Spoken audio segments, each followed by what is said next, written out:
Hey folks, Real Honesty with John Ritlin. I'm John Ritlin. This is a top 10 favorite Canadian wrestlers. And I don't really have a top 10 least favorite. This is just my personal list of top 10 favorite Canadian wrestlers. And this comes courtesy after talking a while ago, I think it was like a month or so ago, with at JJF Tweets on Twitter. Great guy. Great guy to talk to. He comments on my YouTube channel also. Get back into doing YouTube videos, man. You were doing some good stuff. You know, get a good flow, get some good stuff going. I mean, he has some good stuff going. I don't know why he stopped making YouTube videos. I'm not here to discuss that, but he does some good stuff and he has some good tweets. So give him a follow at JJF Tweets, and I'll put his Twitter handle also in the description. But there's a lot of really good talents that have come out of Canada. I mean, you get honorable mentions like Pat Patterson, Lance Storm, who was just crisp and clean in the ring, and Stu Hart, who, you know, people like that. I mean, don't get me wrong, there are plenty of other Canadian talents, and I'm sure I will hear about them in the comments, and I want to hear about them in the comments. Some of your favorite wrestlers, or your top 10 favorite, Canadian wrestlers. But these are ones that I picked, ones that I personally enjoy, that I feel also represented Canada the best, and that did the best, job. Hey, we're a Canadian talent. Give some other Canadian talents a look. So this is my personal list. And here we go. Number 10, and okay, people can disagree if they want. That's part of the fun. Natty. And here's why. Natty is a spectacular wrestler, great in the ring. She's good on the mic. I mean, her stuff on social media is better because she's not being nearly as scripted by WWE. She's very likable.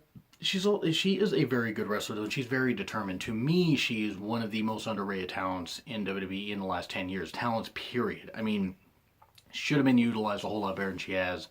The whole farting gimmick thing was ridiculous, but I just think for somebody who deserves as many accolades as possible. I mean, her teaming with Beth Phoenix was wonderful. Her one-time, Divas title run. She deserved more, and I mean, she's still got more to go in her career. I think she's probably got, I'd say, a good 3 to 5 years before WWE would think about cutting her, and they shouldn't think about cutting her because she could be great for another 20. Whenever she decides to hang him up, whether that's 38, 40, or 45, whatever, if she decides to hang him up anytime soon, in the next few years, she should be kept on as a coach for the women in NXT and in WWE Performance Center. But Natty's just great. I'm a huge fan of her. I've been a huge fan of her since 2008. She's just wonderful. Just great. Just great to watch. I mean, I've been able to see a little bit of her stuff pre-WWE, and she's very good. It's just, I like Natty. I think Natty's very good. Number 9, Kevin Owens. Now, I could always do this list later, and Kevin Owens could rise further to the top. I saw a little bit of his stuff in Ring of Honor. I admit I have not seen a ton. I've seen some of his stuff with, Kevin Steen, El Generico, a.k.a. Sami Zayn, who makes an appearance on this list. Ooh, spoiler.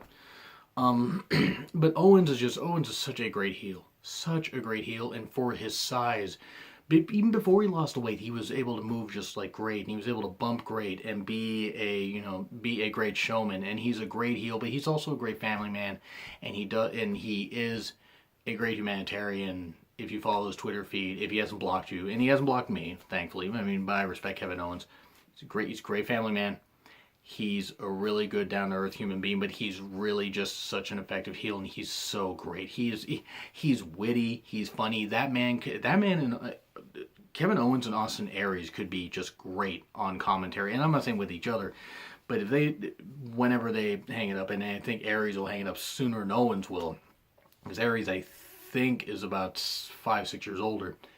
Aries would be great in commentary. I mean, you could put him on SmackDown. You could put Owens on SmackDown and Aries on Raw. And I mean, you tell me that you couldn't get another 15, 20 years out of those guys. That would be great. I mean, they could coach people also, but I think their commentary work would be great, and especially Owens just yelling at Byron, shut up, Byron. Kevin Owens is just a great heel, and he's had some tremendous matches. He's such a great worker. Number 8, Christian.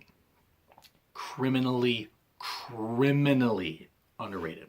Christian's a great talent. He was a great talent in his first WWE run when he was teaming with Edge, and then once he broke out on his own at last, you're on your own. I'm not gonna try to do the opera thing. And then the waterproof blonde version of If You Close Your Eyes. he really seemed like he was primed to get a main event push. It kind of subsided.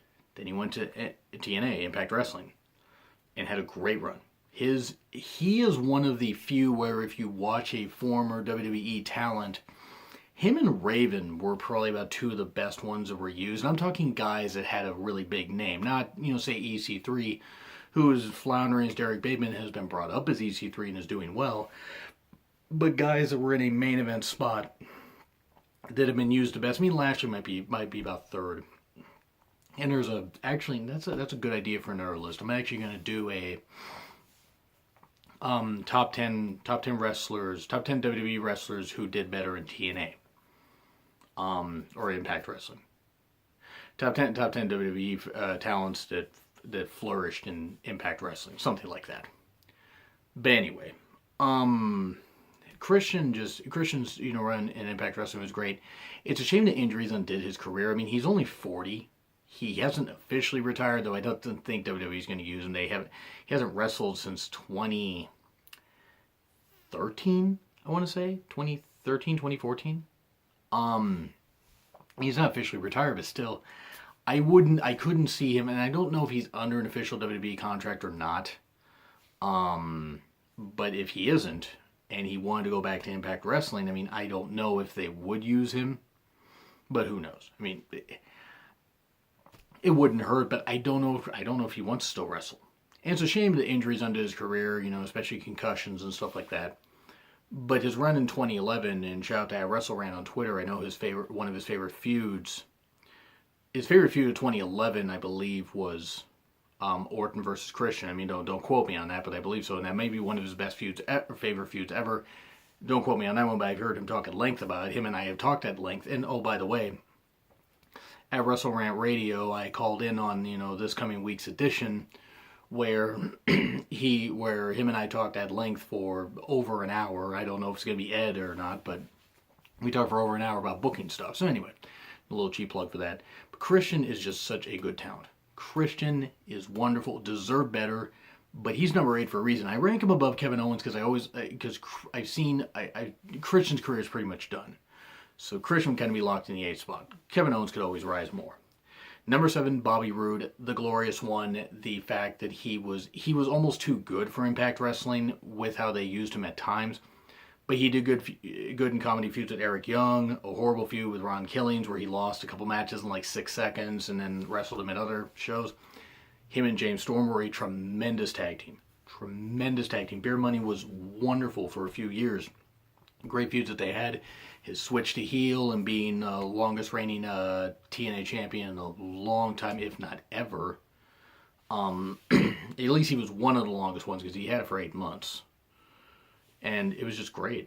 It's just great watching Bobby Roode. And he, after seemingly, whatever, he finally, debuted in WWE and NXT, and he's done great there. He's really excelled, and it's about time. And his Impact Wrestling run was good. He was treated like a star a lot, but he needed to be treated a little better. And now he's being treated like a star in WWE, and hopefully when he gets to the main roster, whenever that is, probably sometime in 2018, maybe late 2017, he will be treated like a big star. Bobby Roode is money. Not beer money, and that's not pardon the pun, but anyway. Sami Zayn, number 6, and here's why. Sami Zayn, he's likable, he can do shit that looks good, he's the best seller in the business, he's had great matches with just about anybody. His match with Nakamura at NXT TakeOver Dallas was wonderful. His 2 out of 3 falls match against Cesaro on NXT TV was wonderful. Sami has had some great performances, deserves to be used better. Hopefully gets a chance to challenge, for the WWE Championship in the summer here. I think you need to strike while the iron's hot. He's picked up some victories. They really need to do something. Get a Daniel Bryan building behind him. Sami Zayn is absolute money and could be a great spokesperson for the company. I love Sami Zayn and I wish him the best. And I wish that he would be used better. Guy's just wonderful and good-hearted human being. Number 5, Roddy Piper. Yeah, he was born in Canada, believe it or not, despite being billed from Scotland. He was born in Canada. Just what can you say about one of the top 5 best talkers ever? I mean, Roddy Piper is just great. Roddy Piper just he could talk, he could make people hate him because he was a great heel, but he was so good and so charismatic, you couldn't help but just love the guy too. He can incite riots, and he did in various territories, and he was great. He was great to watch. Just great to watch. He in the ring, he was more of a brawler. He could have some really good matches. Him and Flair had some good matches. He had a good match against Gerald Briscoe or no Jack Briscoe. But he was great to watch. Great to watch in the ring. It's a shame that he died so young, but that's the lifestyle that he lived, and it's just he left a hell of a legacy. So I don't want to get bogged down too much about this, but Roddy Piper, anytime he appeared, it just was great.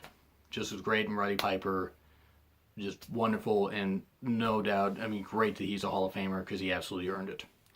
Now, yeah, Roddy Piper's almost only number 5. Now, this is not knocking Roddy Piper at all, but I'm going to rank 4 above him, especially for Canadian talents. Number 4 is Edge. Same with Christian. If injuries had not undone some of Edge's career, who knows how much even bigger he could have been. He retired as world champion in 2011 due to neck issues. He was great. He was such an awesome heel. It's like just yelling, why am I talking to a computer? The anonymous Raw GM. Just Edge. Edge was money. Absolute money. From the first time you saw him, you knew he was going to be money. And Edge was just great to watch. Edge is hugely entertaining. His feud with John Cena, his feud with Mick Foley, his feud with Shawn Michaels. I think it was 2005, the Royal Rumble 2005. Great match he had against Shawn Michaels. Edge was a great babyface. He was a great heel. His feud with Jeff Hardy was wonderful. Edge just could make anything matter. He can make you hate him. He can make you love him, and it's rare to do. There are some that are better as heels and baby faces. There are very few that are best or good at both, and he was good at both. I will give the slight edge to his, pardon the pun, to his heel run, but he was such a likable babyface, and it's good that him and Beth seem so happy together. Number 3, Chris Jericho. I mean, come on, I'm wearing Jericho's shirt for a reason. I can't present well at all. Chris Jericho has been great since 1990 when him and Lance Storm had their first match against each other. He's been great in Smoky Mountain Wrestling in Mexico and Germany and ECW. He was in Japan. He was in ECW, WCW, WWE. Just, the man's done it all. Reinvented himself time and time again. I wasn't so sold on his character at this point last year, admittedly. But damn if the guy didn't win me over. It took a bit to get used to, get used to the fact that he was kind of almost poking fun at himself for being like in his mid-40s. But man, Jericho is just money, and his feud with Triple H, with Austin, with Rock. His feud with Rock's pretty underrated. Kirk Angel, Benoit. He had a really, really good feud and really good teaming up with Chris Benoit from 2000 to 2001. Shawn Michaels, his best feud was probably against Shawn Michaels. The feud against John Cena was pretty good too. He had so many great feuds. And of course, one of the more recent lines, the Festival of Friendship and the breakup. It's like the list. Wait, why is my name on here? It's like, the feels. But Jericho, Jericho's great to watch. It just very, very nice that Jericho's been able to do so many good things in WWE and in wrestling in general. I mean, he had a nearly 10-year career before he got to WWE. And a lot of people tend to forget that. His WCW stuff was great. His feud with Dean Malenko, Rey Mysterio, his matches with Rey. His feud with Rey in 2009 in WWE was also fun. Just Jericho's great talent. Number 2, Owen Hart, the Rocket, the Blackheart, the 2-time Slammy Award winner. I think he stole both of them. Owen's great heel. Great heel, but he always did with such a wink and such a smile that you couldn't help but laugh. And you couldn't help but enjoy. And God, I hope Owen Hart goes in the Hall of Fame soon. God, I hope he does. If they had to induct the Hart Foundation as a whole to get, guys like Pillman, Owen, Davey in there, and even Jim Neidhart to a degree, because Jim Neidhart had a good career. If you want to induct the faction of the Hart Foundation, I'm all for it. It's just such a shame that Brett and Neidhart would be the only ones that would be able to discuss it. Because Pillman died in 97, Owen died in 99, and Davey died in, I want to say, 2002. He was just 39 years old. But Owen, he was a King of the Ring winner. Great feud with Bret Hart. His wonderful feud with Bret Hart, to me, one of my favorite feuds ever. If I did a top 10 feuds ever, that would actually, at least WWE feuds, I mean, actually, it might even crack into my top 10 feuds in wrestling ever that I personally witnessed. It would just be, it's hard not to love Owen. His teaming with Yokozuna, his match against British Bulldog and Raw Germany, March 3rd, 1997 was absolutely great for the European title finals. One of my favorite matches of all time. Owen Hart, just so sad that he died at 34. I'm not gonna talk about that too much more, but Owen is number 2 for a reason, because that's a little more sentimental, but I think that Owen might have even been number 1 if he had lived on. But number 1, older brother, Bret. You knew it was coming. Bret Hart, my favorite wrestler of all time. And the reason is because Bret could have a good match with anybody. Great match with anybody. Even he got Diesel to have basically 4.5 to 5 star matches if you were to rank them as far as Diesel matches. He had some great matches with Nash, because he could bump properly and he could section him out and he could work on a big man and sell properly for a big man. He had great matches with Undertaker, a couple with Shawn Michaels, especially Mania 12. The Iron Man match, less so the Montreal Screwjob. Let's ignore the Mania 26 match. His stuff in WCW is though he did have a good match with Chris Benoit 5 months after Owen's death, a tribute to Owen Hart, as they called it, because it was in the same building. And it was October 26th or 27th, 1999. I think it was October 26th. Maybe 25th. It was 25th, 27th. But it was a great match. Hard to watch knowing what Benoit did, but still 2 great technicians. Bret had a great match with Fatu, Head Shrinker Fatu just before WrestleMania 9. Oh God, WrestleMania 9. Go to hell, Hogan. It was just Hogan's politics, and I didn't care for that. Hogan's done plenty of shit that's been good for wrestling. Not saying everything he's done has been good, but you could also blame Vince for that. But Bret had good matches with anybody. His match with British Bulldog in SummerSlam 1992 for the IC title at Wembley Stadium, that was wonderful. Bret's my favorite Canadian wrestler. He's my favorite wrestler of all time. He's my favorite Canadian wrestler of all time, and that shouldn't really come as a shock. So yes, did I just scratch the surface on Canadian talents? Obviously. The Quebecers were a great team. A lot of talents were great that I obviously did not leave on this list because it's just the top 10.